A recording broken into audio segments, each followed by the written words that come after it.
আজকে এমন একটা বিষয় নিয়ে আলোচনা করবো যেটা আমাদের সমাজে প্রতিনিয়ত ঘটে থাকে, আমরা সবাই সেটা দেখি। যদি আমাদের মধ্যে কেউ চেনা জানা মানুষ টাকা ফেরত দিচ্ছে না টাকা ধার নিয়ে, তাহলে কি করবেন, কি করণীয় আমাদের?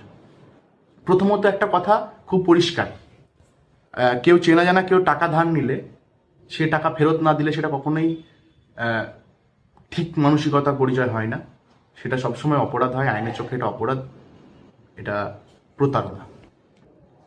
আইন খুব পরিষ্কার, কেউ টাকা ধার নিয়ে ফেরত না দিলে, লুকালে, গায়েব হয়ে গেলে, অজুহাত দেখালে,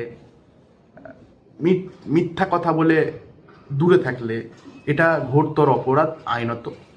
বিএনএস 316 নম্বর ধারা অনুযায়ী এটা চিটিং।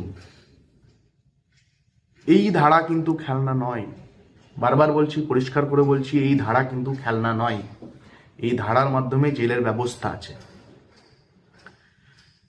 পুলিশের কাছে যান, এফআইআর করুন, এফআইআর পুলিশ নিতে বাধ্য, এটা আপনার অধিকার, এটা আপনার দয়া নয়। তাহলে কি করবেন? প্রথমে থানায় যান, একটা লিখিত অভিযোগ জমা করুন। থানায় গিয়ে একটা লিখিত অভিযোগ জমা করুন, প্রমাণ দিন। যদি কোনো প্রমাণ আপনার কাছে থেকে থাকে, কোনো কাগজ, কোনো রেকর্ডিং, কোনো ছবি, কোনো মেসেজ, যে কোনো ধরনের প্রমাণ আপনি যদি থেকে থাকে, তাহলে পুলিশের কাছে জমা দিন এবং স্পষ্টভাবে বলুন, আমি 316 নম্বর ধারায় মামলা চাই।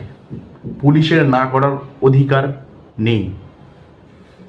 দয়া দেখানোর কোনো দরকার নেই যে টাকা ধার দিয়ে চলে গেছে, ফের দিচ্ছেন না। আইনের পথে এগোন, আইনের উপর ভরসা রাখুন। কান্নার দিন শেষ হয়ে গেছে, এখন টাকা ফিরিয়ে নেওয়ার দিন।